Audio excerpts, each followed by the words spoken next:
आइए पर्यावरण फिर से स्टार्ट करते हैं। आइए दोस्तों, ISP से सिद्धार्थ अकेडमी में स्वागत है। और आज एक नया चैप्टर पर्यावरण का लेके आए हैं, प्रकृति में कार्बन चक्र व जल चक्र। तो इस विषय में हम बात करेंगे, तो चैनल को लाइक, सब्सक्राइब और शेयर जरूर कर दीजिए। तो आइए स्टार्ट करते हैं। पर्यावरण विभिन्न अजैविक व जैविक घटकों से मिलकर बना है। पहला क्वेश्चन, पर्यावरण किससे बना है? अजैविक और जैविक घटकों से मिलकर बना है। ये घटक आपस में अंतः क्रिया करते हैं। सही है। सामान्यतया यह अंतः क्रिया एक चक्रीय स्वरूप में होती है, अर्थात तत्वों का चक्रण एक रूप से दूसरे रूप में होता रहता है। यह चक्रण प्रकृति में कार्बन चक्र, जल चक्र इत्यादि के रूप में दिखाई देता है। आगे देखते हैं। पृथ्वी की कार्बन चक्र में कार्बनिक पदार्थों के अपघटन से, जीवधारियों द्वारा श्वसन प्रक्रिया से, ज्वालामुखी क्रियाओं से, जीवाश्म ईंधनों से, दहन इत्यादि से कार्बन डाइऑक्साइड पहुंचती हैं। कार्बन डाइऑक्साइड किससे पहुंचती? ज्वालामुखी क्रियाओं से पहुंचती, जीवधारियों द्वारा श्वसन प्रक्रिया से, जीवाश्म ईंधन के दहन से इत्यादि से क्या होता है? कार्बन डाइऑक्साइड पहुंचती है। स्वपोषित पौधे प्रकाश संश्लेषण की क्रिया द्वारा कार्बोहाइड्रेट के निर्माण में वायुमंडलीय कार्बन डाइऑक्साइड ग्रहण करते हैं। क्या करते हैं? कार्बन डाइऑक्साइड ग्रहण करते हैं। कार्बन चक्र वायुमंडल में कार्बन तत्व का संतुलन बनाए रखते हैं। ये बहुत सही क्वेश्चन है कि कार्बन चक्र क्या करते हैं? वायुमंडल में कार्बन तत्व का संतुलन बनाए रखते हैं। ये क्वेश्चन एक बहुत सही है। तो आइए आगे देखते हैं। ध्यातव्य है कि कार्बन पृथ्वी पर बहुत सारी अवस्थाओं में पाया जाता है। सही। यह अपने मूल रूप से ग्रेफाइट एवं हीरा में पाया जाता है। यौगिक के रूप में यह वायुमंडल में कार्बन डाइऑक्साइड के रूप में कार्बोनेट और हाइड्रोजन कार्बोनेट के रूप में पाया जाता है। फिर आगे देखते हैं। जल की तरह कार्बन का विभिन्न भौतिक एवं जैविक क्रियाओं के द्वारा पुनर्चक्रण होता रहता है। वहीं दूसरी ओर जल चक्र में सौर विकिरण की सबसे महत्वपूर्ण भूमिका है। ये क्वेश्चन बहुत ज़्यादा इंपॉर्टेंट कि जल चक्र में किस विकिरण की बहुत महत्वपूर्ण भूमिका है? तो सौर विकिरण की बहुत महत्वपूर्ण भूमिका है। सौर विकिरण जल चक्र को चालित करता है। तो सौर विकिरण सही बात है, चालित करता है। जल का वाष्पीकरण करता है। सही क्वेश्चन है दोनों। तो कौन करता है जल का वाष्पीकरण? सौर विकिरण करता है। आगे देखते हैं।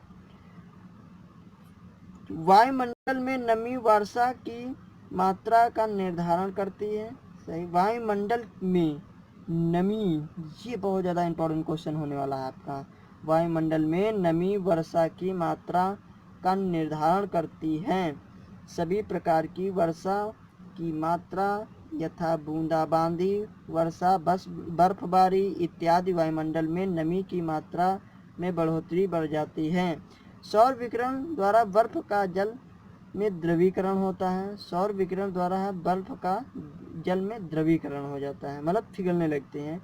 जल चक्र हाइड्रोस्फीयर में जल की विभिन्न गतिविधियों को दर्शाता है। प्रकृति में जल चक्र को निम्न प्रकार से प्रदर्शित किया जाता है। जो इसका ये स्ट्रक्चर आपका बना है और इसी में पूरी तरीके दिखाया गया है। देखो, ये आपका समुद्र जल है, तो कहाँ जा रहा है? सौर विकिरण, सूरज खींच रहा है।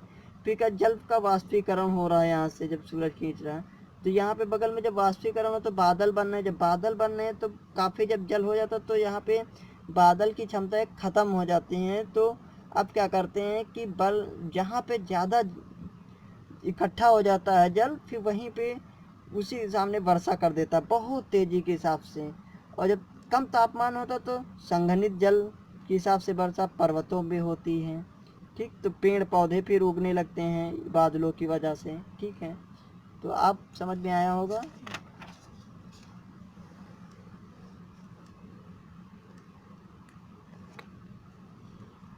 जल चक्र पौधों की वृद्धि में सहायक होता है। पहला क्वेश्चन, जल चक्र जो है पौधों की वृद्धि में सहायक होता है। पौधे भूमि में प्रतिरोपित किए जाते हैं तथा भूमि में उपस्थित उनके मूल रोमों द्वारा वे जल का अवशोषण करते हैं। सामान्यतया पौधों के अधिकांश मूल रोम प्रतिरोप के कारण नष्ट हो जाते हैं। सामान्यतः जो पौधे अधिकांश मूल रोम प्रतिरोपण के कारण नष्ट हो जाते हैं। ये क्वेश्चन काफ़ी इंपॉर्टेंट है। इसलिए कई प्रतिरोपित पौधों में वृद्धि नहीं होती है। ठीक, क्या पौधों में वृद्धि नहीं होती। अब आगे देखते हैं। दातव्य कि मूल रोम मृदा में उपस्थित मृदा विलयन के संपर्क में रहते हैं। इन मूल रोमों के द्वारा ही पौधे भूमि से जल का अवशोषण करते हैं। मूल रोम की कोशा भित्ति मुख्यतः सेलुलोज से बनी होती है। ये क्वेश्चन बहुत ज़्यादा इंपॉर्टेंट है कि मूल रोम की कोशा भित्ति मुख्यतः किससे बनी होती, तो सेलुलोज की बनी होती, सेलुलोज से बनी होती है। ये बहुत ज़्यादा इंपॉर्टेंट। इसके साथ इनमें कुछ पेक्टिन भी पाया जाता है। पेक्टिन के कारण ही मूल रोम मृदा से चिपके रहते हैं। तो पेक्टिन के कारण जो है मूल रोम जो है मृदा से चिपके रहते हैं। कुछ मूल रोमों की कोशिका भित्ति पारगम कला की तरह कार्य करती है। जो मूल रोमों की कोशिका भित्ति होती किस तरह का काम करती है, कार्य करती, पारगम कला की तरह कार्य करती है। आगे देखते हैं। ये आपका स्ट्रक्चर है। मूल रोम द्वारा मृदा से जल का अंतः शोषण करता। कैसे कर ले, देखिए मृदा है, ये आपका कम सांद्रता है, ये कम परासर दाब पड़ता है। तो अंतः शोषण होता है मूल रोम। जब व्यक्ति का रस होती तो अधिक होता, अधिक परासर दाब पड़ती तो मूल रोम।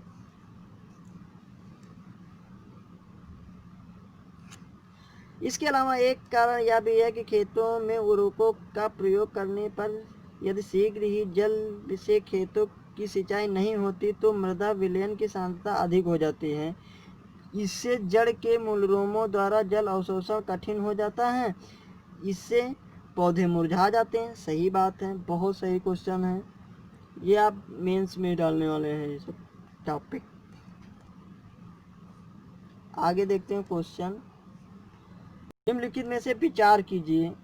विचार क्या है, उपर्युक्त में से कौन सी क्रियाएं पृथ्वी के कार्बन चक्र में कार्बन डाइऑक्साइड जोड़ती हैं। तो देख लीजिए कौन जोड़ती हैं।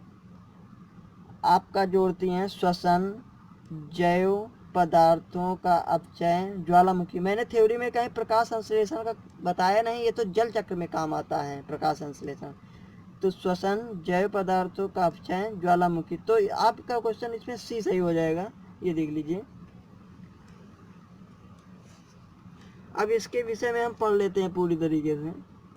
पृथ्वी के कार्बन चक्र में कार्बनिक पदार्थों के अपघटन, जीवधारियों द्वारा श्वसन क्रिया से, ज्वालामुखी प्रक्रियाओं से, जीवाश्म ईंधनों के दहन इत्यादि से कार्बन डाइऑक्साइड पहुंचती है। स्वपोषित पौधे प्रकाश संश्लेषण की क्रिया द्वारा कार्बोहाइड्रेट के निर्माण में वायुमंडलीय कार्बन डाइऑक्साइड ग्रहण करते हैं, न कि विमोचित करते अथवा जोड़ते हैं। अगला क्वेश्चन, अधोलिखित में कौन सा पृथ्वी के कार्बन चक्र में कार्बन डाइऑक्साइड की मात्रा नहीं बढ़ाता है। तो कौन नहीं बताता, प्रकाश संश्लेषण नहीं बढ़ाता है। अभी मैं वीडियो बता चुके हैं थ्योरी में। सौर विकिरण की सबसे महत्वपूर्ण भूमिका क्या है, जल चक्र है। बहुत बार क्वेश्चन आया है।